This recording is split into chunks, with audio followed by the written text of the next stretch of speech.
Hey everybody, welcome to It's Just Bodybuilding. I'm Big Ron Partlow, and of course I'm here with Dusty Hanshaw and the producer, Scott McNally. Remember to like, share, subscribe, comment, and... ring the bell. Yes, okay. And remember, IamMutant.com. Go to IamMutant.com, get your IsoSurge, get your All In, and everyone should get on the gear. Yes. And of course, for those of you who don't quite get that joke, the gear is their EAA, right? Yeah, we should probably start telling that. Geaar. Yeah, the gear. The gear, yes. Okay. So we're not going to talk about hockey. I know we finished the last episode doing that. We're going to open with the Pittsburgh Pro controversy. I mean, is it controversial to rob a bank? Because you robbed Nick's. Do you think it was a flat-out robbery, Dusty? Like, let's get that out of the way. Like, what do you think? You think it was a flat-out robbery? Let's talk about what we did over the weekend while it was happening. We were all talking, three of us in our group chat, and when I watched the videos, I said, I think Nick's winning. Then I saw still pictures. At the show. Yeah. And then I saw still pictures, and I said, I think Derek is winning. And it wasn't until someone who I trust very much that was there put up a post breaking down the show, which is Ian, and I said, okay, Nick's winning. Because the way he broke it down was what I saw in videos. The pictures were a lot more clear than the videos, which made me think, Derek's got it. But once he broke it down as being there, I said, I got to go with Ian because it looks solid. So do I think it was a robbery? No, I think it was a 15-15 score by the end, with Nick winning the prejudging by 1 point and Derek winning the night by 1 point. And then something had to happen. What do you guys see? Well, I watched the live stream. I paid the, what is it? Well, be $29.99 American, which is like $300 Canadian at this point. As our dollar continually gets. At least it wasn't next week. It'll cost more. Amazing government. So I watched the live stream. Braden came over and we put it up on my big screen and we watched the finals. Nice. And so what I saw. These pictures we're going to go back to, Scott. I need those. Yeah. All right. So he thought Nick was winning. Braden thought Nick was winning. He's like, Nick's going to win. Like, right down to like when they did the tiebreaker, he's like, I think Nick's going to win. But I wasn't that sure. I thought Derek could win this. And at the very last call out when they did the tiebreaker, and then they asked him to switch sides, I was like, oh, I know this sounds weird. But when they asked him to switch sides, I suddenly thought it made a difference. Huh. I kind of went like, oh, wait a minute. Derek's going to win. And I know that the guys doing the commentary, Ian and Fuad, and when they did the back double bicep, they were saying, well, look at Nick's hamstrings. Yeah. Nick's hamstrings are so crazy. Yeah, they really were too. And I was like, yeah, they are. But Derek's back is still better. And his crazy glutes. And his glutes are still like Phil Heath style. Flex Lewis style, ripple chip, super, super, super quality shredded glutes, which is like, I know that's not how you judge a show, but it's just hard not to look lines. At. Yeah, I mean, it looks like he's never taken a shot, right? And he hasn't. And his hamstrings are still good. Like Derek's not the best at flexing his hams in the back shots. He's not the best at displaying that pose for his hams, but he still had a better back. He's got a thicker back down the middle. The back double's chunkier.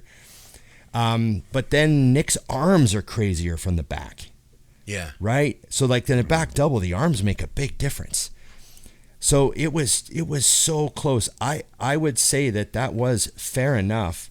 The closest call I have seen in years and years at a show. That was a fair tiebreaker. Like for them to say we need a tiebreaker, I didn't think that was weird. I thought, holy, they're really, really trying to get this right. Mm-hmm. At the end of the day, I think Derek's quads from the front, even though his quads weren't as nutty as at the Arnold when he was like perfect, his quads still have deeper separation than Nick's. They still have more striations when he locks his leg out. Mm-hmm. He still has a cleaner kind of look in some of the poses, like his conditioning may have been like don't even want to use the wrong word, but his condition might have been better, which is why I think they went with him. When they break down the poses, I had the front double is difficult because Nick has better arms. Yeah. But I thought Derek has Pull those better. up real quick, Scott. Yeah, I think Nick has like Nick's arms are just like massive bicep peaks with like crazy gnarly, like they're better arms. Derek's biceps aren't his strong point. He kind of has like a full round, flatter muscle belly. I think that Nick has a more monstrous look, but it's definitely not prettier. And I think that that's probably what the separation was. You know, you can go, I had it 4 poses to 4 poses is how I broke it down. That's how I had them winning out of the 7 mandatories and the most muscular. Yeah. I had it 4 poses to 4 poses, which is why they would have a tie. It makes sense. But at the end of the day, see, I think Derek's back is better there. He's got a wider, thicker back than Nick. I know it's like minor. And then Nick's hamstrings are crazy. But it was so fucking close. And I think the reason they went with Derek is just because he's a tad prettier. See, I think Derek wins that shot clearly. It's hard for Derek to lose that shot. The rear It's double hard bicep, to lose that shot. you know? The rear double bicep's definitely his. I had him with the rear lat spread too. Even though the hams are better on Nick, I know the guys online were saying the front lat spread I actually gave to Derek because there's something about Nick's front lat spread I don't quite like yet. Right. It's like, I don't know what it is, but I just think he doesn't win that pose outright. I thought that he won the most muscular. Nick definitely won the most muscular. Derek has a problem with his most muscular. It's like he doesn't flex his pecs. People say his pecs aren't striated, but they are. He just isn't like crunching them. Like, when I did the most muscular, when most like you did them, Dusty, you push your hands together and the pecs go and they rake out, right? Yeah. And I don't know why Derek's pecs don't do that when he does the most muscular. It's like he kind of lets him hang almost. Right. It bothers me. He's given up that pose. And then this is going to sound like a nitpick, but I don't like Derek's ab thigh because I feel like he's not fully flexing his abs. I feel like he's trying to draw his ab wall in a bit. And it makes the lines between, I always say, brick out. Like I tell my guys, blow out all your air. Like blow out as much air as you can and then cough and get right down on your abs so they're fully bricked out. And I feel like Derek holds back a bit and tries to pull his ab wall in a little, and Nick just blows out on his abs. And see, Nick's all bricks there, right? Yeah. Stacking bricks. Go to the ab thigh where Derek's doing it correctly. I also hate that variation he does. Yeah, and that's not an ab thigh. I think, it holds you back in that shot when you do that. You had put it up earlier somewhere. I don't know where it was. Derek gives away the ab thigh because he doesn't hit it properly, and then he gives away the most muscular. And that's a problem. But I thought at the end of the day... There you go. Yeah. See, that's to me solid. You know what bothers me about the whole thing is that and that's why I said robbery. Really? Like, if you're... Throw away your feelings and look at these photos, all of them. Go up to the side chest, look at them. Side chest, you just I thought scroll, was Nick's, but it like was it's close. right above. Go up a little bit. No, it's on the same picture. All right. Oh, yeah. Like, you can't tell me that either... Like, I would have been fine with either of them winning. Oh, yeah. I mean, look at this shot. Like, okay, so to me, from the waist up, Derek's got that shot because it has flow. From the waist down, I look at the side of Nick's legs and his glutes. He pulls them in better on that shot. I'm like, okay, Nick. So I'm literally arguing with myself. And then it comes down to a 1-point decision, and I think that that's justified. But I think what it is everyone shit on Nick for so long that when he came back, the best he's ever been, they just wanted him to win because they wanted him to win. The thing I didn't like was that when people are screaming robbery and all this, they're indirectly tearing Derek down. And I'm like... So go to the ab thigh again. Scroll down. Down. So even though I think, Derek's hitting his abs pretty good there, but he also isn't masterful at holding them like that. They kind of fade in and out because he's breathing. Nick's is locked in. But look at the width of the lats versus the width of the waist. I think Derek has a lot more taper. Sure. And I think that there's little things like that. And I don't know if you use the word polish or whatever, or just shape and structure is why he won. So I'm not saying that I had Derek winning. I'm saying I totally understand why it went that way. Yeah. And you could understand if it went the other way. That's, yeah. That's And if it went the other way, it's just, Nick's a little freakier. Like it's, and I know that people love Nick, like, and also too, we've completely skipped over the fact that Nick, fucking after how many disappointments? Was it 3 disappointments? Well, 2 majors. 2 majors. Yeah. He just stomps into this show looking absolutely nuts. And like, what? Like, wow. Like, now how's the Olympia look? You know, the right? thing that... we're going to reshuffle the deck. You know, I mean, we didn't see Nick for like, what? 3? It's been 3 years. No, and he's a factor now. You know what I'm saying? Bob definitely has to pipe down now. And it was so funny that you put up that clip where Dusty, where you were talking about how people were like, "You should retire." Yeah, exactly. Where are those people now? Yeah. The thing that I liked about Nick, that really, as a fan and as a spectator to any physique show, that the spot I thought he owned Derek on was that when Nick came out, he was giving the crowd like, I know that I'm nuts. Mm-hmm. And I did feel like watching it, Derek looked nervous to me while he was saying, I got this. I don't think he was sure. And I think that's why Nick had the look of disappointment when he lost. I mean, it's not just that he lost, it's that he absolutely knew he was winning in his head. In his, yeah. And I think that that's enormous. And I sent this thing to Ron yesterday. Bumstead put up a video talking about it. Mm-hmm. And the Cliff Notes are simple. I'm afraid of Nick now. Because this show absolutely put fuel on a fire that didn't need it.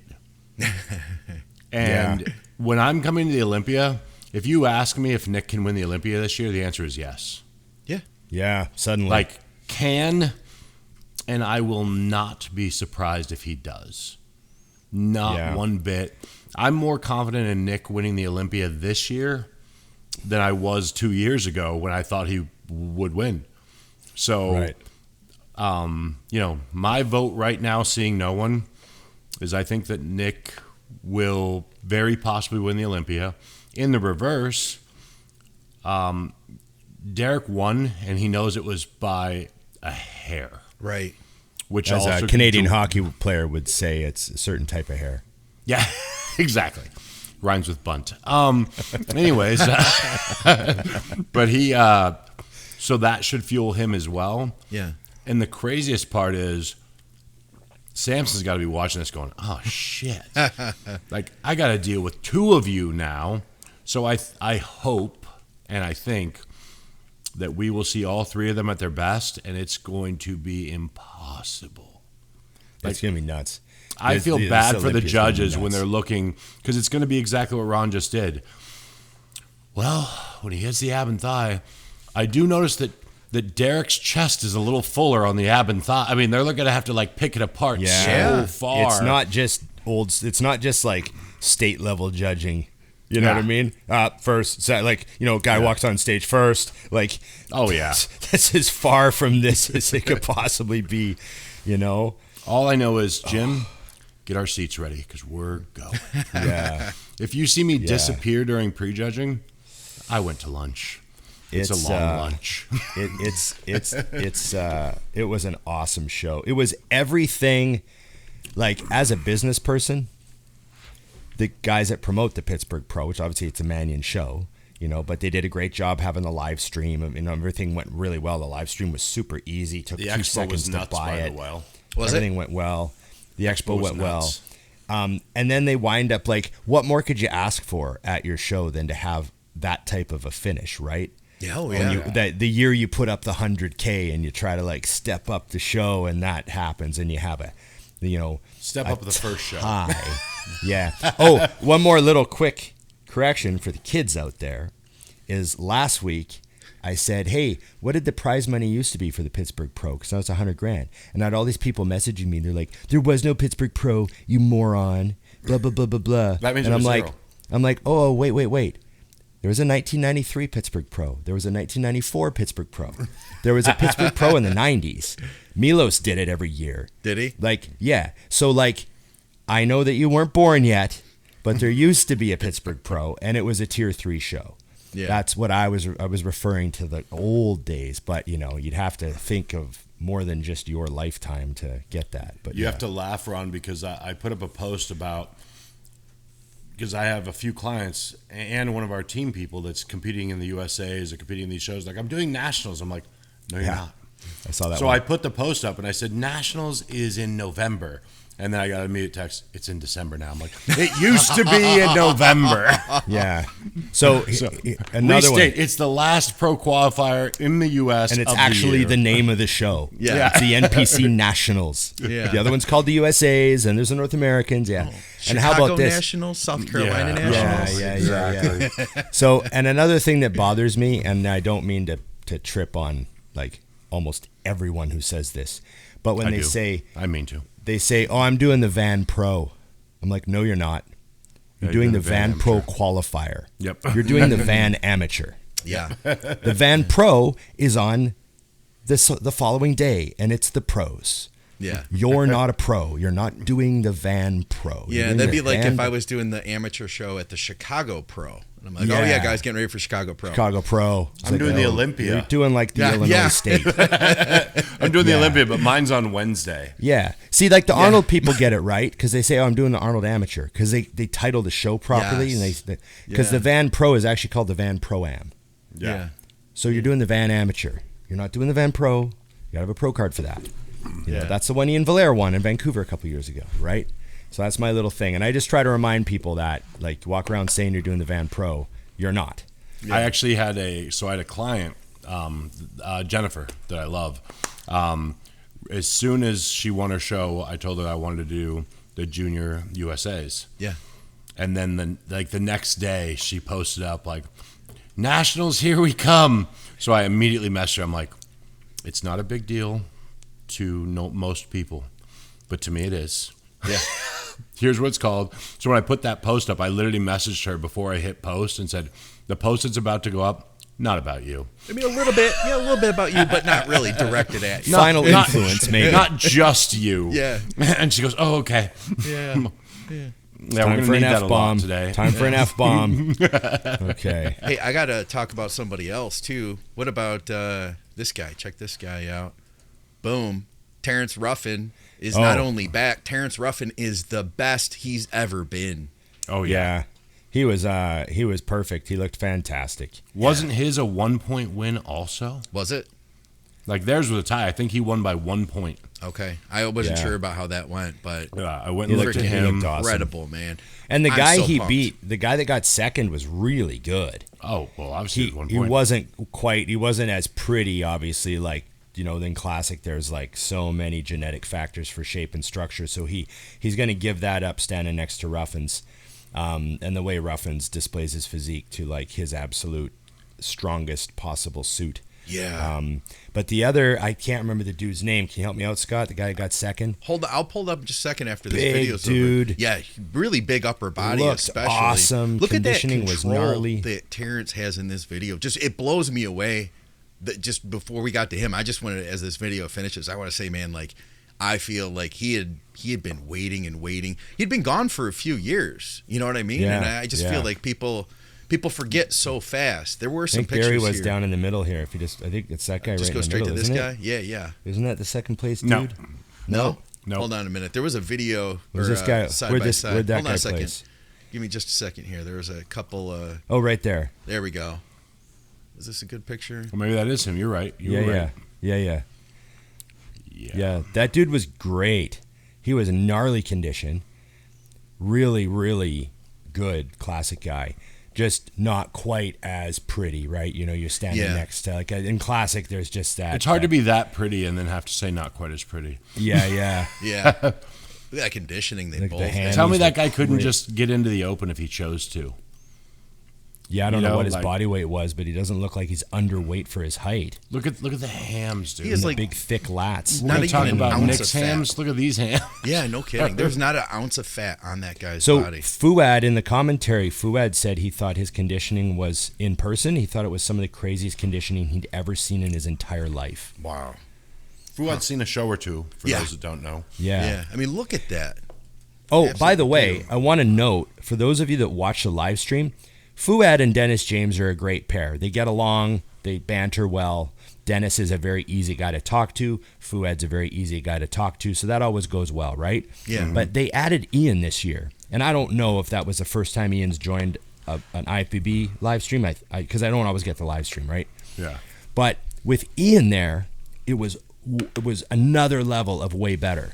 And it's because nobody knows Fouad like Ian does.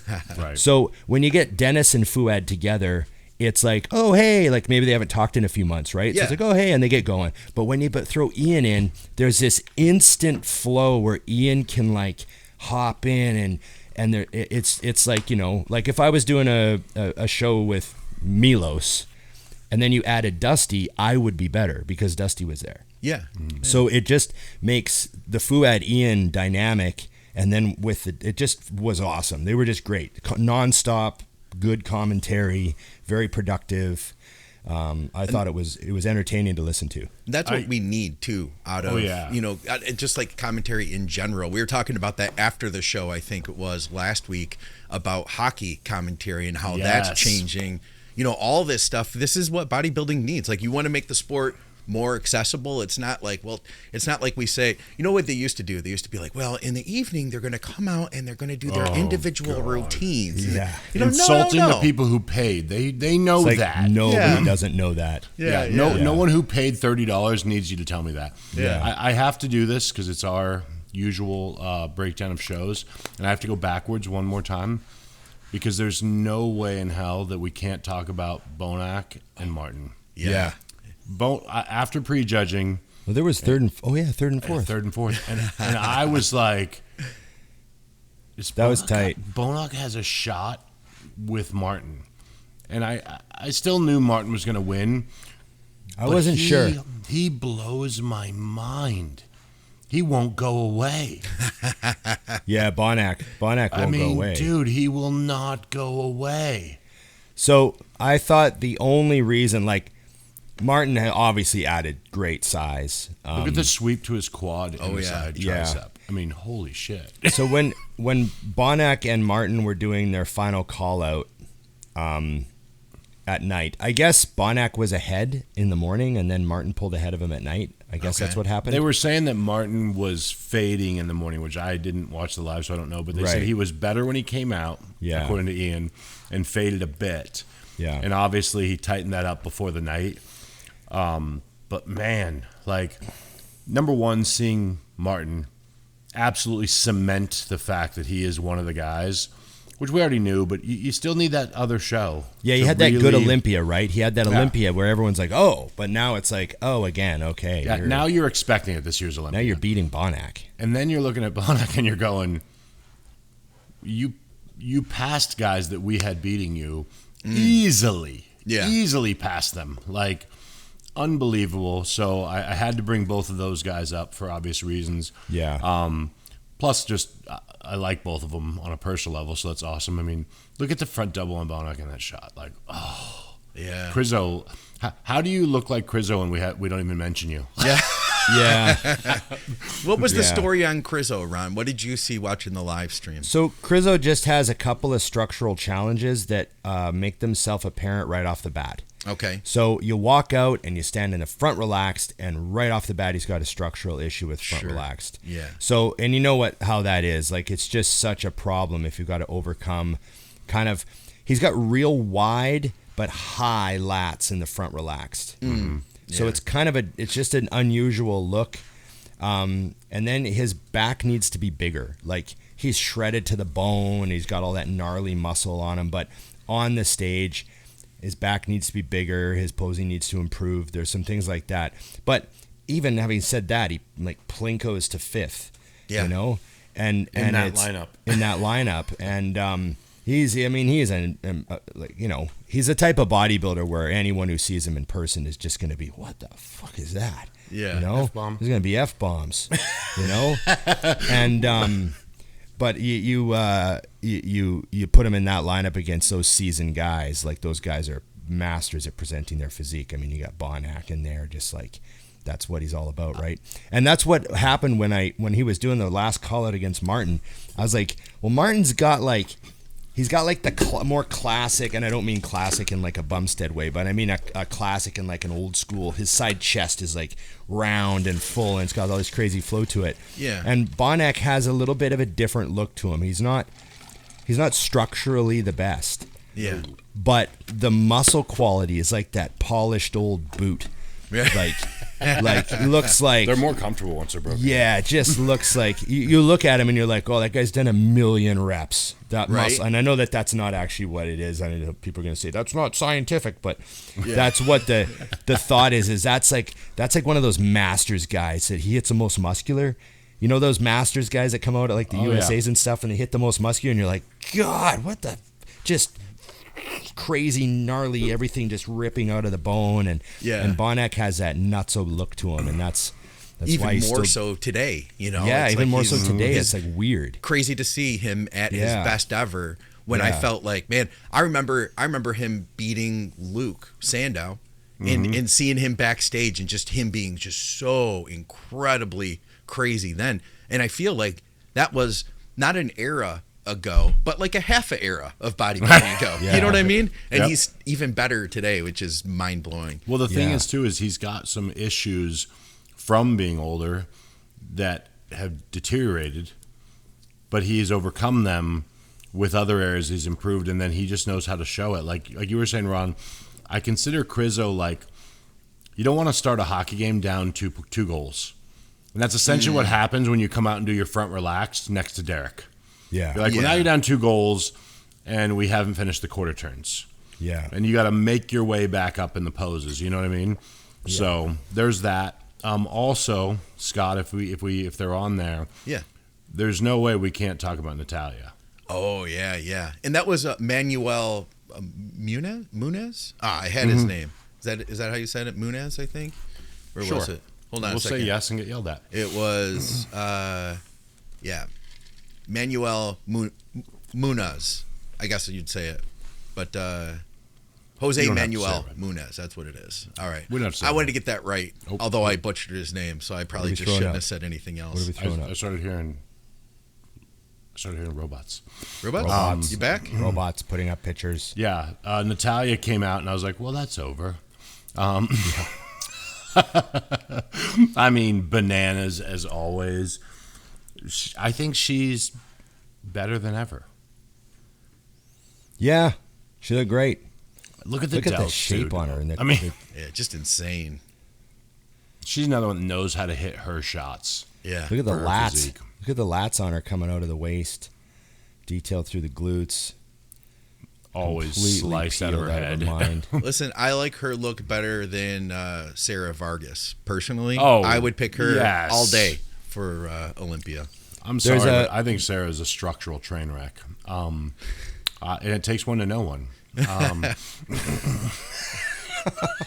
Well, Sarah's like, her conditioning has obviously pushed the entire division. Go to the second multiple place, girl. years She's in a just to row. the right of what you did of Natalia right there. All right. She was awesome to me. Oh yeah, But as soon as I saw her, I was like, she could, from the back, Heel. she could bodybuild. look at the glutes. I mean, yeah, she was awesome. Triceps and conditioning. nuts. Look at the back when she hits this shot, the rear double. It just glutes conditioning are on these, sliced out. Healed. Yeah. Yeah, she was awesome. When you can look that good and place second, that's very telling for how great Natalia was. Yeah. Natalia's tiny waist and the crazy, ridiculous X taper. Like I was gonna say V Yeah. taper, but then with the quads, Yeah. that's the first impression. Down 2 goals to none right off the bat when Natalia walks out from the front like that, right? Yeah, it's a lot to beat. So, you know? and then of course Lola wins the figure. Yeah. You know, there's Natalia. So congratulations, and then Lola, of course. I mean, you know, basically comes in like the Terminator. It's hard to even stand next to her. She's incredible. Absolutely mind-boggling. For those of you who have never seen Lola Montez in person, Yeah. off season or contest, she will put your thoughts that you're a good bodybuilder to shame. It's a figure competitor, right? Right. And you know, you get these bodybuilders walking around and they walk by and look at her and they look at her calves. And they look at her delts and they're like, oh. She looks like a legit superhero in this picture, Yeah. doesn't she? Yeah. Like legit. Like in person, it's worse, and you know that, Scott. Like when she's standing there in like shorts, Yeah. and a top, you're like, I mean, I've known her for years, and every time I kind of look at her, I'm like, okay, so your waist is my wrist, but your quads are my quads. That's weird. Yeah. They like bubble like Phil Heath. It's like, bleh. Yeah, she has that ridiculous look to her. And I mean, in you know, technically she's tiny, Yeah. right? She's a tiny little human being, but the muscle bellies are just explosive. Yep. And when you see her in person, you really get a strange like realization of, because you think the figure girls aren't, I don't know, you just don't think they're carrying the amount of muscle, but then she just is carrying so much muscle on her little tiny bird frame. Look at the top of her calves there. Yeah, the top of her calves, like it makes you go, what the fuck? You know, again, another F-bomb for the calves. Yeah. You know? And it's she's something else. I told her when she got third at the O last year, she was like, we were just having a conversation and she was like, well, what did you think? And I was like, I don't know what to say about you getting third, because when I see her, I just see like a fully loaded Mercedes with all the bells and whistles. Yep. That's a great way of putting it. Yeah. Like, you know how like some people you're like, oh, their physique's awesome. But you know, what are the bells and whistles that are rare, right? You get the crazy triceps, the crazy lower lats, the amazing calves, the perfectly the glutes that easily come in and get the nice sharp crazy corner on them that some people just don't have. They get strided glutes, but they don't have that, you know, that long corner that Ronnie Coleman had. Yeah, she's got that so long does Terrence. corner. Terrence so does has that Terrence, too. right? Yeah. And you know, just the bubbliness is there's just everything is fully loaded. Yeah. Fully loaded. And I wouldn't, like, I think she's going to win an Olympia. I just don't know when that's going to happen. Or, I mean, Vitamin C is retired now, so Might happen now. Yeah. That's going to help, obviously, just like finally, you know, open it up a bit. But we're just going to see what happens, because I would not be surprised if Lola Montez wins an Olympia. And I will also say that back when I used to work at Mutant, we found her on Instagram, and I said, I got to get this girl on Mutant, and she wasn't even a pro yet. Okay, And really? I talked her into joining Mutant, and the very next show she won the Arnold Amateur and got her pro card. No kidding. So like we saw her like before, and I was like, when I saw her on Instagram when I first saw her, I was like, who is this? And that was like years ago, right? Yeah, that's a mutant. We need to make that happen. She fits the brand, that's for sure. Plus, she's a really nice person. I hadn't really talked to her a lot until the Arnold this year, and I talked to her a bunch. I talked to her after too. You know, she said she has a pretty crazy story. We should get her on here, because I haven't heard it. I was like, all right, well, I want to hear it, so we should get her on the show to tell us that story. You know, she comes from a very like crazy background of like, you know, coming from absolutely nothing. Yeah, you know what I mean. Yeah. So we got to get her on then. Inspiring. Let's do that. Yeah. Okay. You know, okay. It'd be cool. So did we barely cover enough show to consider it show coverage? I think and then we can move freaking on and nailed forget it. all the That's other the friends best we have. we've ever had. It's Number still terrible. one I in think we did contest right. coverage. We did 3 whole divisions. Well, we did 3 Four. partial divisions. 4 divisions. I don't even remember what we did. See? I even pulled up the name for the guy who got second place in Classic. How about that? And I almost got his name right. Jose Munez. Yes. I think you might have got there. I might have. Maybe not. Somebody will correct me. That's okay. Somebody at home is going, that's not my name. It's Munez. Munez. Munez. Yes. I think I like the actor. That's how it helps me with that, but I didn't read it. Okay. So. All right. Okay. We got it. What are we off to now? What are we talking about? Well, after that, it's back to back, man. We don't get any rest because now the New York Pro's coming up. Yep. Yeah. And I sent you guys the thing that Nick Walker's coming to be the only guy to win 3 New York Pros. Oh, yeah. Oh. 3 rings. Really? No one's ever won 3. Really? He's going to run out of fingers. Yeah, you're right. No Wait, one's how ever many won 3 New York Pros, does eh? he have, Dusty? Yeah. Well, Oh no, sorry, wrong guy. Sorry, Justin. Now here's just an off question. Did Jay Cutler win 3 Night of Champions? I don't think so. Huh. Nope, Because it used to be I don't called the think so. NOC, right? Yeah. Yeah. Yeah. Okay. Yeah, so there you go. Because I know Flex won a couple. I know Yeah. Marcus changed our life with one.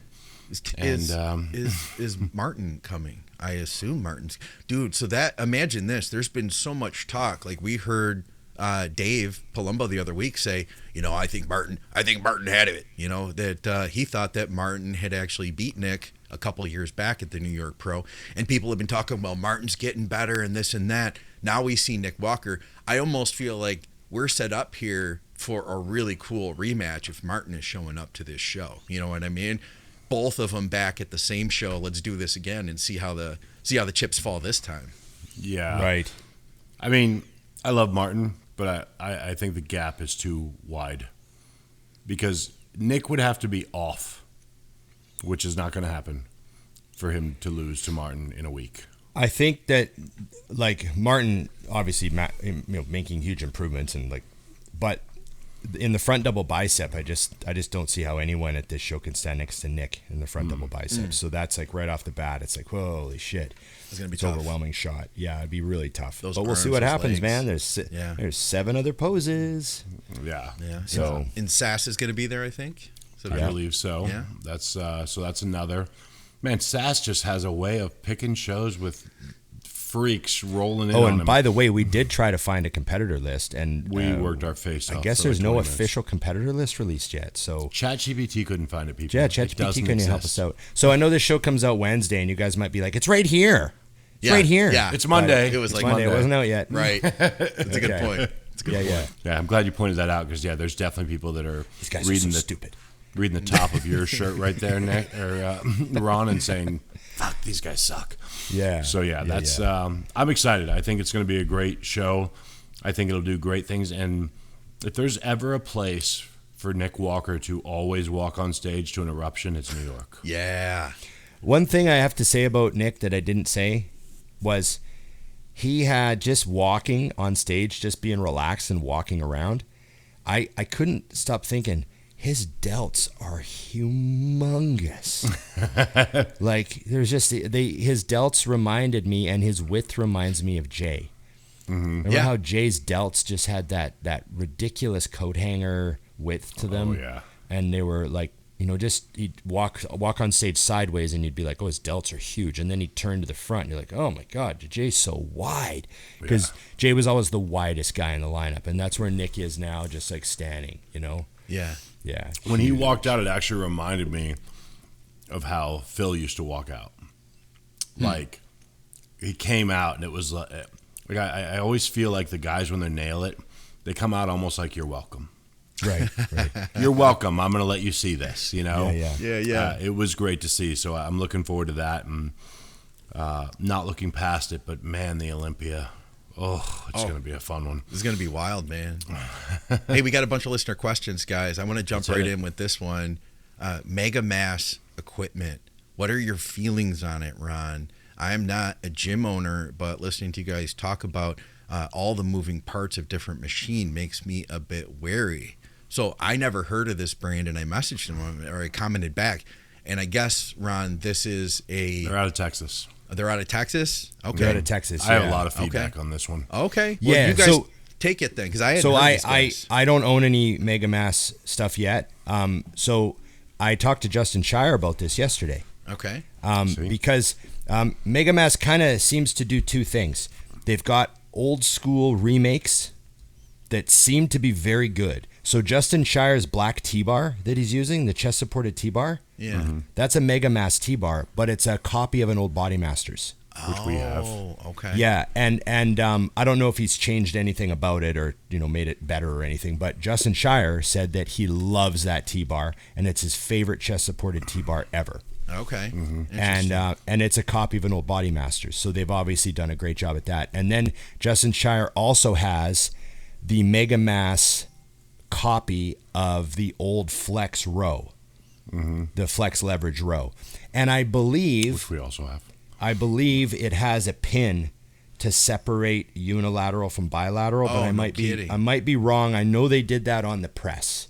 The Flex doesn't have it, so I don't know. Yeah, so the old Flex leverage stuff is not unilateral. That's one of the things about it. That's why if it gets bent, it's not quite great. Because I will say I don't know how it would get bent though, because that thing is so heavy. Right. Like, they do over time sometimes. Justin, with a little more loading on Justin one side. posted a video doing 3 plates aside on that. Yeah. And I had to comment because I don't think most people know heavy. how heavy 3 plates aside on that is. Yeah. It is heavy. I see people at the gym, they'll immediately, like a young guy, puts a plate on each side, and he grabs it and he's like, oh. Yeah, because the arm's pretty long. Yeah. Well, and you can move the chest piece on it too, so you can Yeah. make it longer. And as far as your reach, and then the arm itself is way out in front of you, so it's heavy. So I know Dusty has problems with one of the pieces, but the Nautilus leverage line that is, because what happened? Long story short, Star Trek bought Flex Fitness, Okay. and then for years Star Trek made the leverage line, and they just made the small square tubing that Flex had. They just made it bigger and rounder, but all the angles were the same. So if you use a Star Trek flat press, Star Trek decline press, it's the same machine. Yep. But then Star Trek bought Nautilus, Yeah. and Star Trek decided to go back to just being cardio. So they moved the strength equipment into the Nautilus brand. So now that same leverage line is made by Nautilus. And Dusty was training on it at Crunch Fitness there. I really like all those pieces. I'm a big fan of them. Dusty didn't like the row. He had to stand sideways in the row or Yeah, whatever you because were the doing. row, the problem with the row is the way that it moves, it pulls it away from you. Yeah, Dusty didn't like the So line. you but can't do that. But the incline, the flat, awesome pieces. Yeah, that But Nautilus line is row great. is like, I felt like it was made by someone who'd never actually done a row. Yeah. and or they have a understood high row too, where which it needs I to like. go. Yeah, we had that I actually too. like the high row because the hammer one sets down on me, but the Nautilus high row, the leverage remake, I loved it. But he's doing those pieces too, and I believe, I might be wrong. I know he did it on the chest presses, but I think there's a pin that separates uni from bilateral, which is like an upgrade, right? But anyways, long story short, he makes those, and Justin says he loves all of them. But then he's also got those pieces that we've seen, which have all the moving parts and the rails on them. I think that must be what he's talking about because he said all those moving parts. And I mean, I'll admit they're like, because at West Coast Iron, we have a footprint concern about things, right? I mean, Yeah. Yeah, we got so much space. We got a lot of equipment jammed in there. I'm already banging my shin sometimes. So that stuff would simply be too big for our gym. And again, I'm not a massive moving part fan, but hey, you can make things strong as shit and they don't break. So maybe he's doing a great job. And I don't have any reviews on that stuff yet. Okay. The only thing that I have from a few people is great equipment, those pieces, if it's not in a gym that's seeing a ton of people. So I've had a few people say that as soon as they had that equipment in a gym that was full, they had issues. Okay. So it's one of those scenarios where you got to ask yourself, how busy is your gym before you bring those in? Like, I don't think Clarita's ever going to say that those pieces are anything but great because he's the only one using them. They're not overly expensive compared to, say, hammer strength. We're talking that's $2,000, why $1,700. That's why it's a great possibility if your gym's not overly busy. Yeah. But if it is, and again, this is just on what I've heard from guys that own the stuff, they had some issues with it. And as a gym owner, Ron can attest that your members do not care why it is broken. Yeah. It is broken and is a problem. Yeah. And it's really hard because as a gym owner, I mean, you want stuff fixed as soon as possible. And so when you have a piece that breaks down more than once for the same issue, it's now a problem. So I'll be curious to see with more reviews. I only talked to a couple guys that said that, but that was their points with those, was that it became more of an issue down the line. Can you put these two pictures up? Because I am going to say can't something about this. Put pictures up, but I can't put them up in post. So Okay. yeah. So we bought, I'm not calling these guys out. I'm just telling it like it is if we're going to talk about equipment. About 4 years ago, we bought 6 pieces of Panada. I'm calling them out. And everyone really liked it because it moves really well. Everyone's like, oh, I like the lines, Like, Yeah. I like the lines, great lines. But the hip thrust broke on us like 4 times to the point where I had to get a part fabricated. That's a problem. And then we finally just sold it. And I mean, for someone to put it in their home gym, they're going to be fine, right? Yeah. But you know, it just couldn't handle a West Coast iron. Maybe West Coast iron is an exception, but like, you know, we got guys putting 6 plates aside on the hip thrust and the hammer takes it, but the Pinata just couldn't handle it. I mean, the way you put it to me before, Ron, is like the leg press. It's the way I see it, you know, here in Detroit, we have a lot of the automotive plants. And so I look at like my Bodymaster hack squat, and that thing is built with the same construction that they would build like a machine that was making parts, you know, assembling things. It's going nonstop. Like your leg press at West Coast is just one guy gets off it, the next guy loads it up. You know, so for maybe my home gym where I'm using something, you know, twice a week at the most, it's going to last forever and be perfect. But for you guys, that's a lot of wear and tear. So we sold the hip thrust, and then we sold it, you know, and there was another piece we got rid of too, and a lot of the little bolts kept breaking on the decline press and the pull down. We had all these little bolts, you get these little Allen key bolts that hold things together, and they would snap. And so I'm putting new bolts in, Loctiting them in, cranking them up, trying to just, you know, but our seated calf raise snapped in half about 5 weeks ago. The guy was just doing seated calf raise with 3 plates, and the arm just snapped. Holy crap. And it wasn't at a weld. It was in the middle of the tubing. Holy crap. And it just snapped. And you could throw the photo up and post. So we contacted the rep, and he's like, hey, no problem. And he put in a claim, and they're sending us a new arm. So awesome. Thank you. But, you know, it did snap. And then the other day we went to do the pull down, which everyone loves. And that's the pull down that Kuba went out of his way to get, because he loves that pull down. And it's like one of my favorite pull downs of all time. But we grabbed the one arm, and Braden goes, "The side feels it's a little bit weird." And I got on it, and I could kind of hear like a click, click, click, click, click, click. So Braden took his headphone off, and he's listening, like, what joint is that? Because there's a couple of joints that move, right? And he gets in, he goes, oh shit. The weld was completely snapped on the main loading arm, and it was just the gusset that was holding it together. Because there's like a gusset that spans the gap. And it's completely snapped all the way around. Wasn't even touching, like open gap on the weld. So we put in another claim, and I got an email saying they're sending us an arm. But now I did notice at the FIBO booth, I went and looked at the Pinata stuff, and some of the tubing looks thicker now, and they've gone to more square tubing on some of the moving parts. And the seated calf raise looks like it's been completely redesigned. So, you know, maybe we got kind of the first gen or whatever of the fancy new Pinata stuff that came out, which, you know, again, happens with cars sometimes. That first gen, you don't buy that first year. You don't buy that first year. You wait for the second gen, right? I mean, we had the first gen Arsenal leg press, and we had to get rid of it because I put new bearings on it 3 times. I was like, get rid of this. And, you know, I don't hear the same complaints with the newer one, right? So yeah, it was a little frustrating. But, you know, people who buy Ferraris say the same thing. And, you know, if they say that's a Ferrari of equipment, well, I'm just giving you guys the information. I'm not bagging on anybody, but as a gym owner of a gym where people really load shit up, like every single piece in our gym gets 6 plates aside on it, 5 plates aside on it. Like, it's got to be able to handle that type of loading. And that's why people say to me all the time, hey, you're going to get this? Look how fancy it looks. And they show me an Instagram video, and I'm like, do you realize where you are?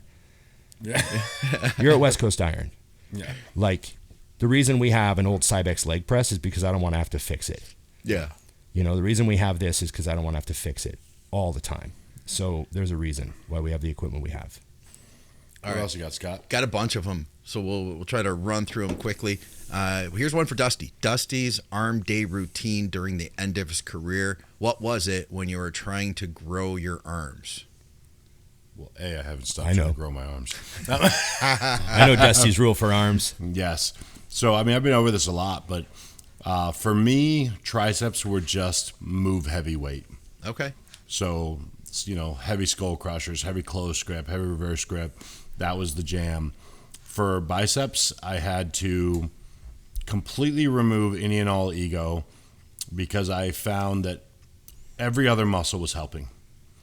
So I started living on cables for constant tension and using the weight next to the kid 100 pounds smaller than me that was 30 pounds lighter than his, and just really focusing on using it. Same thing with the dumbbell curl. people see me in the gym doing like a seated incline curl, and I'm using like a 35.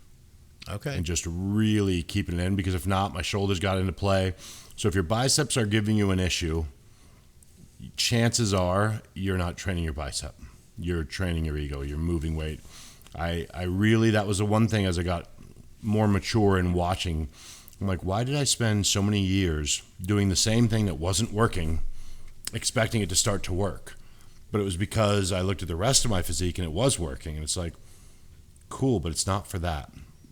So keep that in mind for everybody. Same thing. If your triceps are weak and you're slanging and banging, well, do the thing you're not doing and see what happens, you know? Yeah. But you have to really marry a new option also. So when you can't go in the gym for like 3 weeks and do the cables or whatever it is you have to do and then go, I'm not seeing anything. Well, you gave it 3 years the other way. Yeah. To me, if you should be able to see a measurable improvement, literally measurable improvement, within 3 months. If they're still not growing, then you got to go back to the drawing board and go, okay, what other options do I have? You know, so that's really the magic for me was stopping ego training. All right.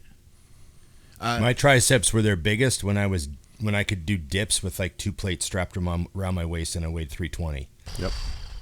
And that's when I actually thought, oh, my triceps are actually finally getting big. Yeah. And then every other year I just thought my triceps need to be bigger. We've got Britt here, 32-year-old female. She says she'd love to step on stage at some point. Female looking for either wellness or figure. I'm natural and I'm on a budget. Me and my fiance coach ourselves. What are some tips that you would give to a first timer? Oh, That's a long list. I mean, it sounds like she hasn't picked a show out yet. You know what I mean? She's like, you know what, I'd really like to do this thing. And First step is do that. Yeah. Pick a show. Yeah. This is where I disagree with a lot of people. Everyone says wait until you have this physique and then get on stage. I say you want to compete, you know that. Pick a show that's 20 weeks from now and start a prep. Go through the process. Find out if you even like bodybuilding, because that's part of it. Do you like the process? And commit to it. This is the date. Not I might compete in 20 weeks. I'm going to compete in 20 weeks. yeah. Lock into it. Follow the whole process. See where you end up. Do you enjoy it? Great. Then start figuring out how you need to get better.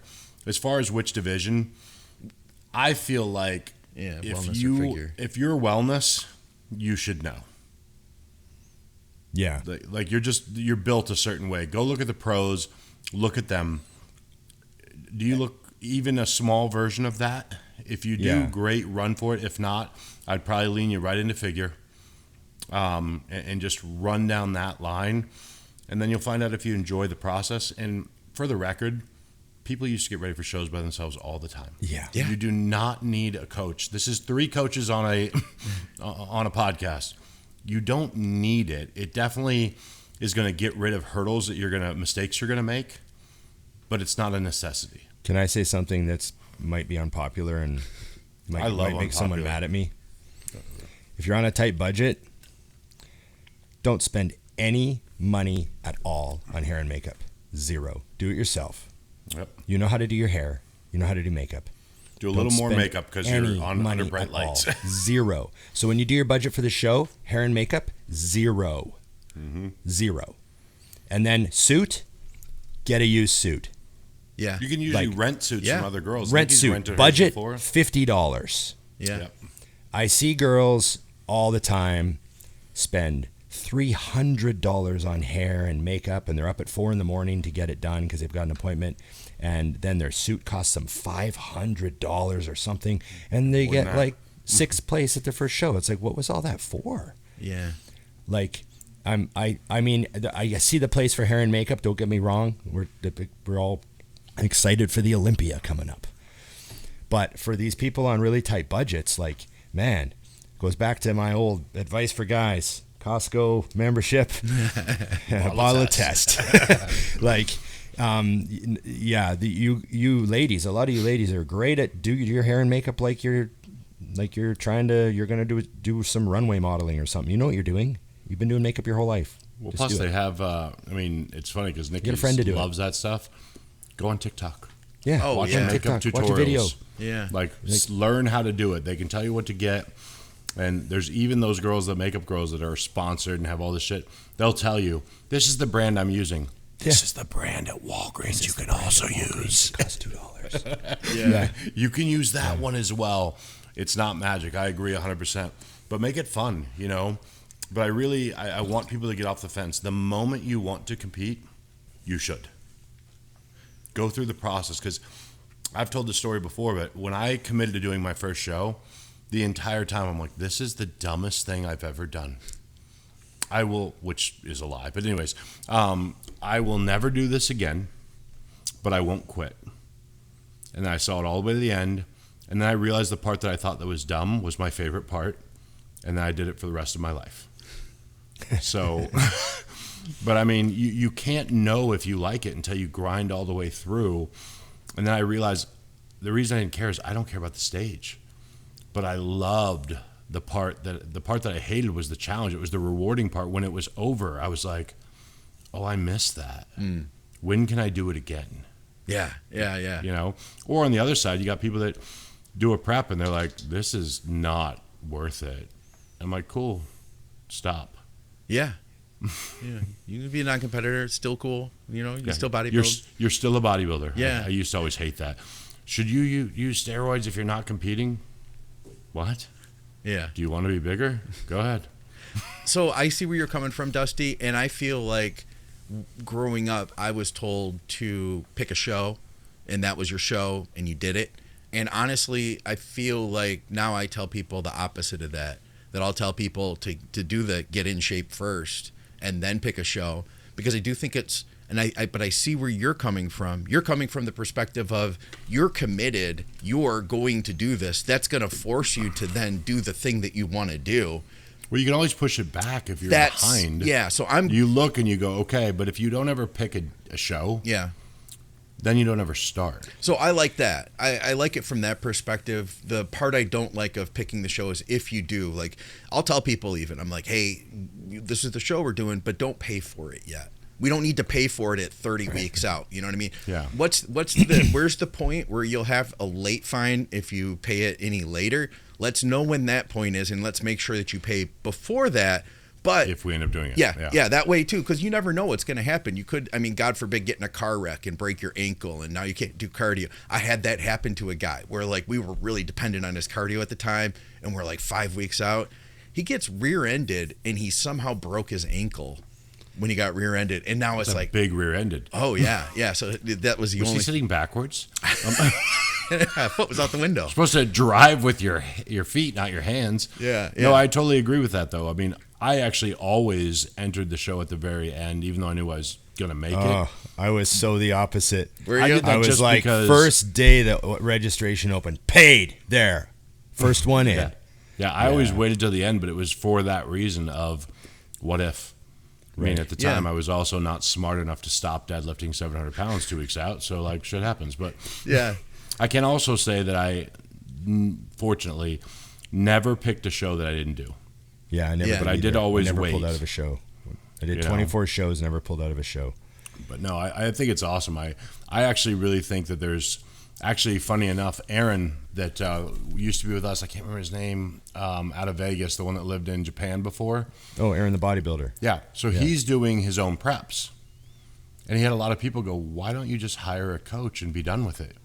And he's like, because I want to learn. And I'm okay with the fact that I'm going to make mistakes and be off. And I loved listening to his breakdown because I'm like, yes, that's okay also. It's not okay for me. I immediately hired everybody. But if that's what you're into, that's why we all do this, is for whatever we love about it. And he loves learning the process and figuring it out. Yeah. Do you think? How about this one? So it's not just me that basically fantasizes about different foods and restaurants and talks about how good they are, but only have them on a rare occasion. Do you guys ever regret not enjoying foods that you love more? No. Not at all. Nope. I'm not. There's only like I'm not a giant foodie. There's like 10 things I love. And they're all white sauces. Yeah, I was gonna. None of them mayo. None of them have mayo. Yeah. No. No, I think here's my take. If you enjoy food, which we go everywhere.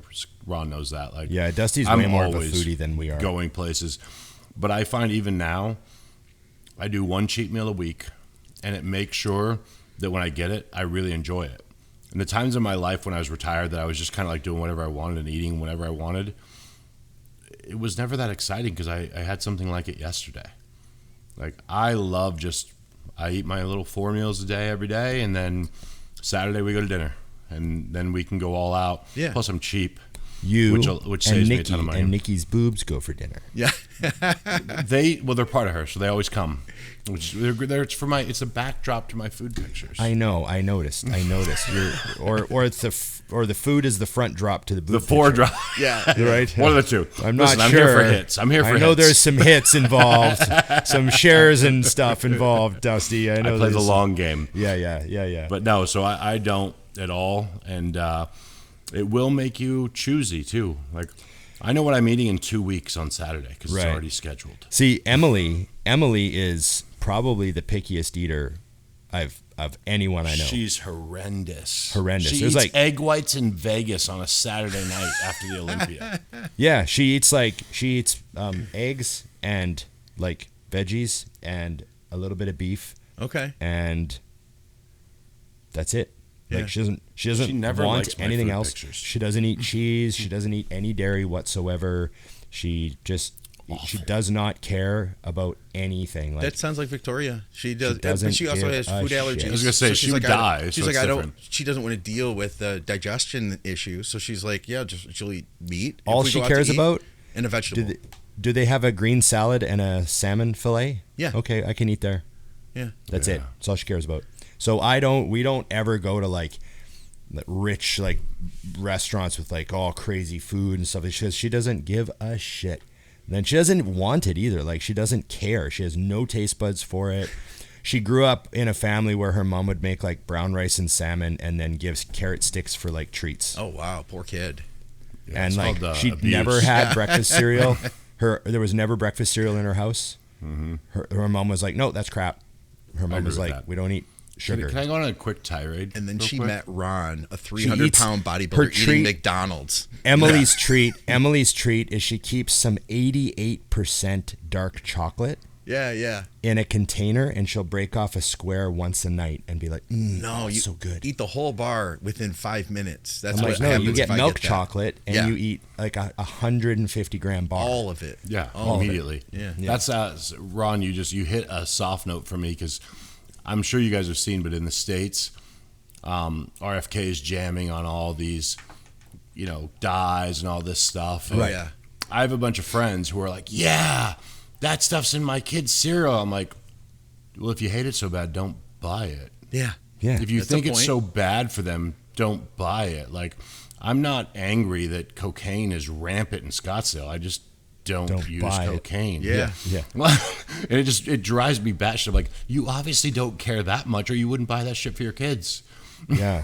Yeah. Like, I didn't know that stuff because my mom always made eggs and toast for breakfast every day, and that's what I ate, and that's what I still fucking eat. I have a friend who has 2 kids. The one kid is like, I don't know. I can't tell how old they are. One's like 9. I don't know. The other one's like Ish. 5. And he's like, oh, my kids have never, ever had a single bite of fried food. Wow. They have no idea what it tastes like. They have no idea what McDonald's tastes like. They've never eaten a French fry. They have never had a chicken finger. They have no idea.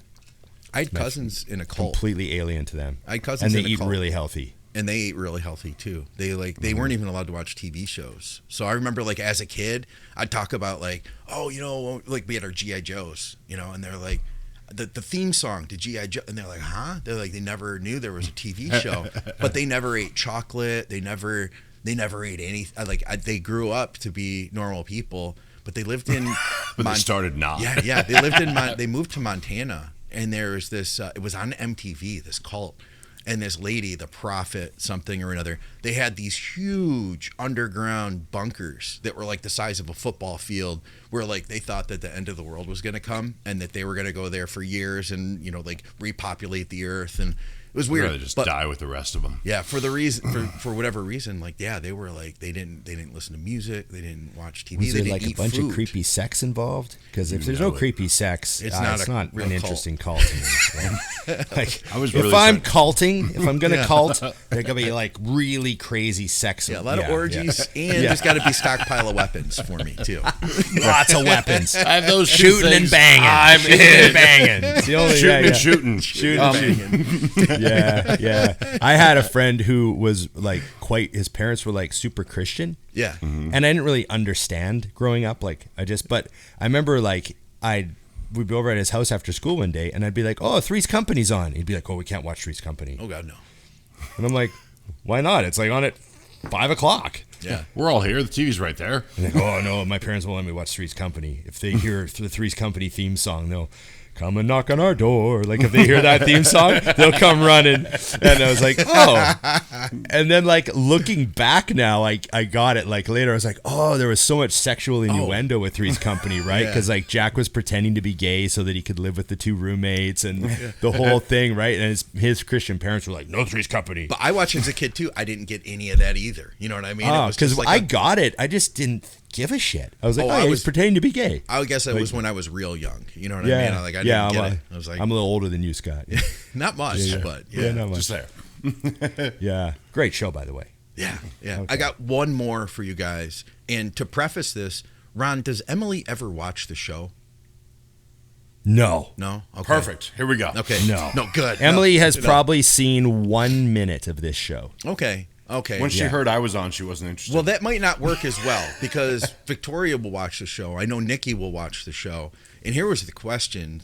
Hey, lads, great show as always. It would be, what's the chances of having your better halves on the show to cover some of their bodybuilding experiences and knowledge? Now, well, she could be on the show. no, well, hold without on, watching because it. I have more to this. Uh-oh. Victoria had this idea a while back, and she was like, what if we just had, like, the wives? And, like, I sat where you sit, and Emily sat where Ron sit, and Nikki sat where Dusty sits, and we just did the show, you know? It'd be better, and we'd never be able to come back. That's true. There is that. There is that. I've That's seen the funny. three of them eat dinner together. People will be way more interested in them. Our female following would grow, you know, with the Emily would conversation about books and all that. say stuff. I'd be off camera going, "Don't say that! Don't say that! No, that's not how it happened. That's not what happened. No." I'd be like, losing it. I'd listen to the replay. I'd be like, "Oh, we can't put this out." Yeah. You'd be I'd around be to on be the other end of the commenting. spectrum. Once I met Emily at the rate that no one following the show will ever know her, I knew she was my people. Yeah, she'll say some stuff. I'd be like, "Oh, She goes far enough off the Richter Scott that she actually caught me off guard once. I was like, yeah." and it was like in a public environment. And I was like, I love this girl. She's the type of person who tells her mom everything. Okay. And her mom's like traumatized. You know what I mean? I'm like, God, you told your mom that? She's like, well, yeah. I'm like, why would you tell your mom that? She's like, I don't know. She's my mom. I'm like, That's why you fuck. don't tell her that. Oh, God. Now I got to go sit at the table with her? Look her in the eye. Yeah. Jesus. Oh, she's only seeing one thing with Ron. It's that last Yeah. story. Oh, God. You know? It's like, I told my mom nothing. Like, nothing. It's It's amazing. not good. It's not Okay.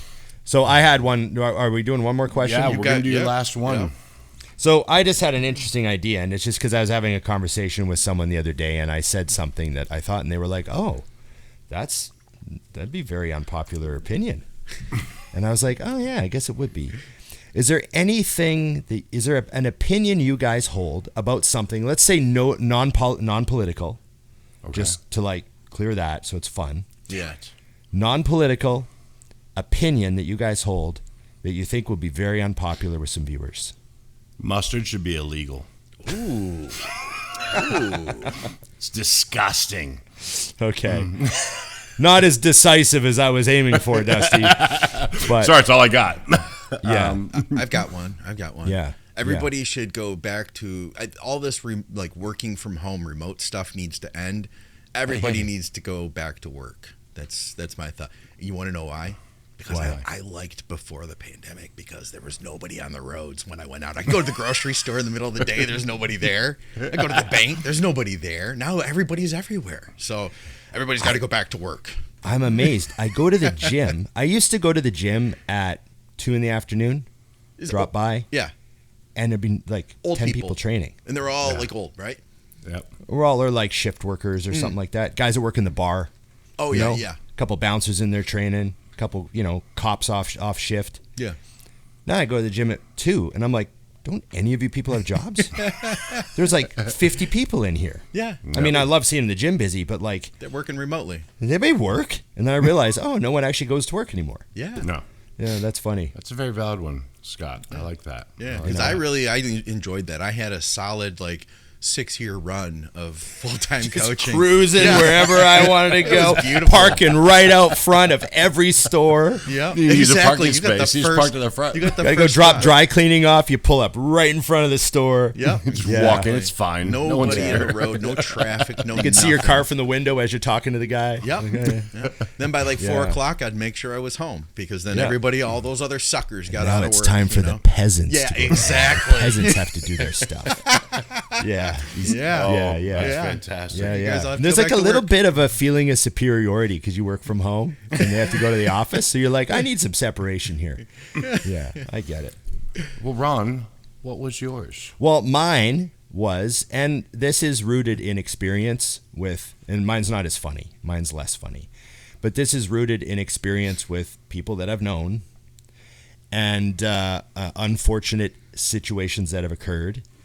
I think that it is absolutely ludicrous that we allow street bikes that do 300 kilometers an hour on the highway. And I think that they should be completely illegal. And the top, You're definitely and the top speed fired.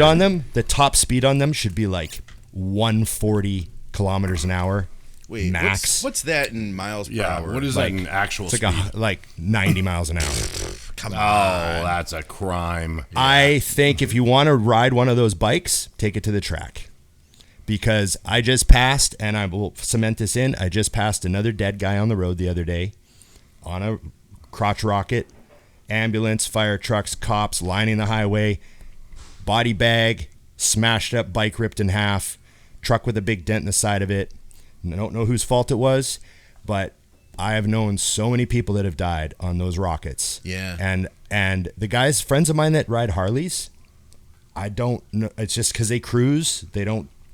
And the number of times I'm driving here in Vancouver on the highway, on the freeway, and the rockets fly past me like I'm standing still. Boom, boom, boom, like 3 in a row. And I'm Yeah. like, you guys are going to die. Right. Like, you're going to die or you're going to kill somebody.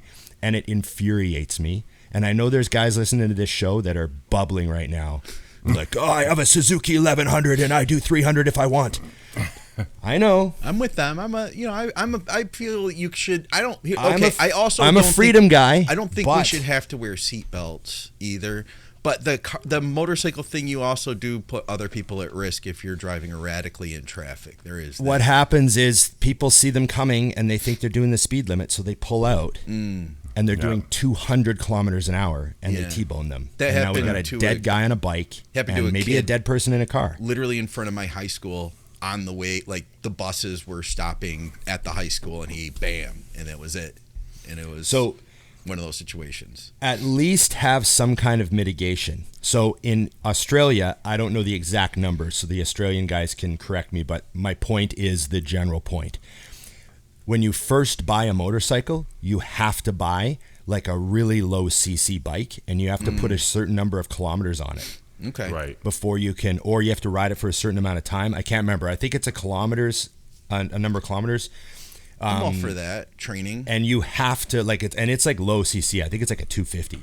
Right. And you have to do your time on that bike. I had a friend who bought a 900. It was his first bike. A week later, he was dead. Whoa.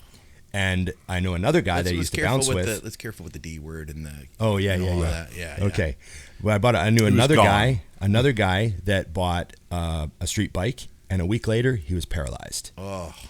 And I've seen it happen too many times, and I've passed too many body bags out here in Vancouver because these guys are idiots on the freeway, man. Like complete reckless, and they're driving in like packs of 5, doing triple the speed limit, man. Like we're standing still when they fly past us. They're doing video and they're putting it on social media, and they're getting a lot of followers. You know what I mean? And they're getting hits, and it's just like, man. And I know, hey, I got no skin in the game. I don't ride a bike, and I would never buy one of those bikes.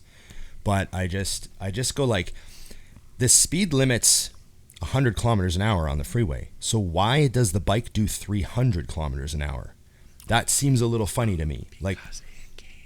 I think the thing is, and I could say this from experience, and I've been my first car was a motorcycle. So, and I've had bikes since I was 4 years old. There's a couple things. When you get on a Harley like mine, you are in a different mindset. And I used to own crotch rockets, and you are in a different mindset. It's the same. I mean, when I've had fast cars, I drove them the way they were made to be driven. Yeah. And that does play a role. The other thing I will say, though, with the accidents and stuff, Ron, is, and this is why we never, like, I've built Nikki's bike and she doesn't ride it, because after our friend passed away, he passed away because he was inexperienced and he made a mistake I would never make. And I realized I cannot teach her my 30 years of experience on a motorcycle in any time frame that I'm willing to let her learn. And so I said, yeah, we're not doing this anymore. Right. Because it didn't make sense to me. Like, when you're on a motorcycle, you do have to be aware of every car. Like when I'm in my truck, I'm just driving. When I'm on a motorcycle, I know what color every car is and what dumb move they might make and where I'm going to go if they do it. Yeah. And that's my like mindset the whole time. And I know how to do those things, and I could still end up dead. The odds for them are higher. And I mean, when they passed her on her test, I mean, hell, my friend that passed away, like he passed the test that he knew how to ride and got a license. And then I taught him how to ride a motorcycle afterwards. Because he still didn't know anything. And then by the time we're on the street, you just can't. You cannot create all the things that I've learned over the years quickly. And so I was like, yeah, we won't survive if you're not here. So we're going to go ahead and keep you in a big lifted truck. Another thing about out here, and obviously every city's different, there are a ridiculous number of people in Vancouver that are horrible drivers and have no idea what's going on around them. So there's an extra complete veil of unawareness over everyone on the freeway, and it makes it even worse for the people on the bikes. Oh, I agree. That's why I stopped having motorcycles when I lived in Scottsdale. Yeah. No, I love those things, man. And they're then when awesome. I moved here, because it was slower, I was like, okay, I can manage the traffic here better. Where there, I was like, it's not if, it's when. So I sold my bikes and didn't have them for years, and I moved out here, and I was like, I can do it again here, so I bought some more. Now, I know I see some guys I follow go to the track and like have a good time, and I'm like, oh man, that'd be so much. I'd love that. That'd be fun. Like I totally get it, but I just think, man, I've seen a lot, and there's been a lot of people I know that aren't around anymore, and I just think, fuck. You know what's crazy here is, and I've kind of, it's normalized to me, but Victoria pointed it out. I don't know if you guys have laws there, but here in Michigan, there's no helmet law. So there are people that are flying around. They don't even have a helmet on. Oh, yeah, helmet. Well, Canada, where everything's regulated. Yeah. What about you, Dusty? Do you guys have helmet law? No, we don't. Okay. We don't here. But it's one of those things, too, where when I was younger, my mindset was, if I go down, I don't want to get back up. Yeah. And now that I'm older and I have other things I live for beyond me, I'm like, okay, I would like to get back up if I go down, so we're good there. Yeah. But no, it's interesting. There's a lot of takes on a lot of things like that, Ron, that I think are interesting. Like I told Scott the other day, I think that every person should know how to handle a firearm. Like when I left town last week, I was like, hey, girls, there's yours. You know how to use it. If someone comes in, you can do it from the balcony. and go back to bed. Go back to bed. Because to you bed. know I love what it. to do. And it's funny, but I mean, as a parent, when you leave your house and you know that that's something they can do, Yeah. I slept easy. I'm like, Yeah. you know, there's multiple reasons not to come in this house between the dogs and that, and you're good to go. Yeah. I absolutely love your laws about defending your property and yourself, Dusty. It's just one of the things as a Canadian I'm the most envious of. You know, And now that we got our new government, they might be taking everything away and like Yeah. literally coming to your house and taking it. That's If you don't- terrifying. You know what I mean? Like it's I'm living in a strange world. I want to throw this out there, and it is political, so I'll preface it that, you know, when people say, like, oh, well, what do you need all that for? And what do you need to know how to do this for? And what do you need to know how to do tactical stuff for? The stuff that you won't be able to stop. Well, you know what? It's because, there's that.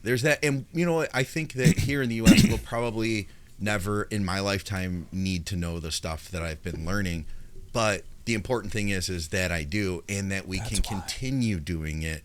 Because it might be not me, but the next generation or the generation after that. Eventually, the way that societies go, they are going to want to clamp down, you know. And the only reason they can't do it here is because we can fight back. Yep. We need to keep that. Might be valid. 200 years from now that we need it, but we need to keep it.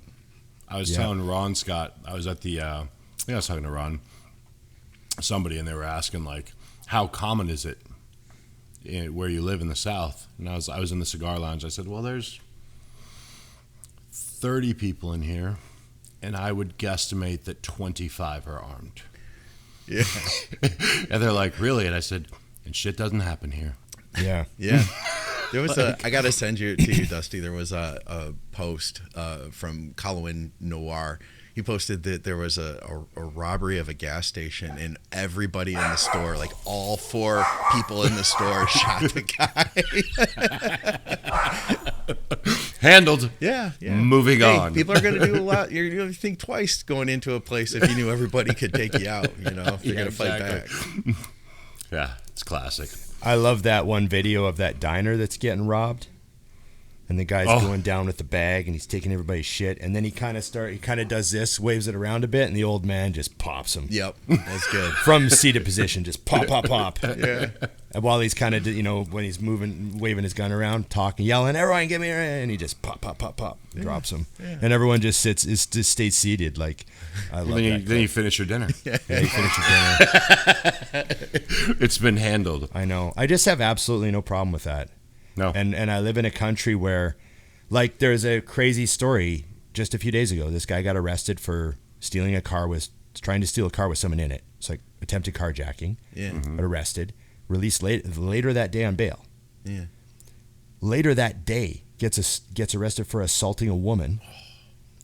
Gets out on bail that same day again. Third time. No. The second time. Second time. Then the next day, he gets arrested again and released on bail again. You're like, come on, guys.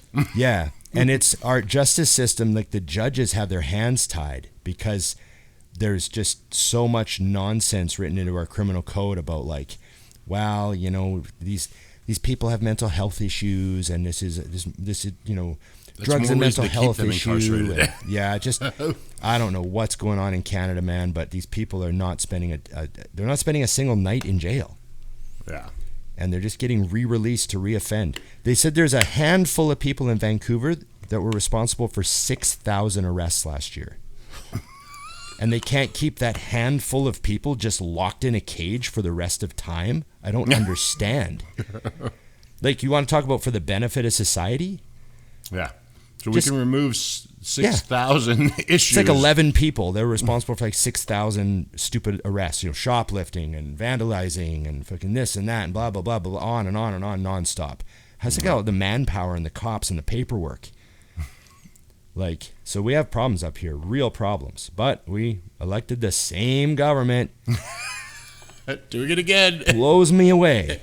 Blows me away. Nothing will change. And then people will be like, man, things are getting real bad here. Well, you voted for it. Yeah. Yeah. So, okay. Well, on What that else note, we got? Yeah. That's all we So got. yeah, my thing. I love your speed. I love your bikes. I love that they're cool. I love that they go fast. But use your head.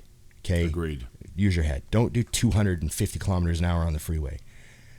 for a video. And I like that you all got to work from home for a while. But listen, we got to wrap that up. But get back to work. So Scott and I can roam around freely. I love those people that have like 3 full-time jobs. Yeah. And none of the employers know about them, and they got 3 screens going, and they're just like marketing, writing copy for one company and doing data analysis for another and data entry for another. Wow. And they're pulling in 3 full-time salaries. I just think that's wizardry. I didn't even know that was a thing. That's yeah. amazing. Absolutely. Yeah. All 3 totally separate companies have nothing to do with each other, and they're just like, What do you make? 180,000. How do you do that? 60,000 at a time. yeah, 360K jobs. They got AI doing all their data entry for one of them. Just crazy. It's amazing. Okay. Thanks, guys. Remember to like, share, subscribe, comment, and Ring the bell. That one might be good for comments. That whole episode. I think it definitely did. Okay. Remember, IamMutant.com. Go to IamMutant.com. Get your ice surge. Get your all in, and everyone should get on the gear. Okay. Don't drive stupid, and learn how to use a firearm to defend your home. Yes. There we go. And thank you to everybody from Patreon. You guys are awesome. I appreciate you. Yeah. Thank you very much. And give us why don't you hit us with some questions? Hit this episode in particular. Plaster your questions on it, and then Scott will go through it next week. Yes. Absolutely. That'd be good. Okay. Thanks everybody, and remember, this shirt might be available soon. Dusty's responsible for this one, of course. Yes. Okay. It's just bodybuilding.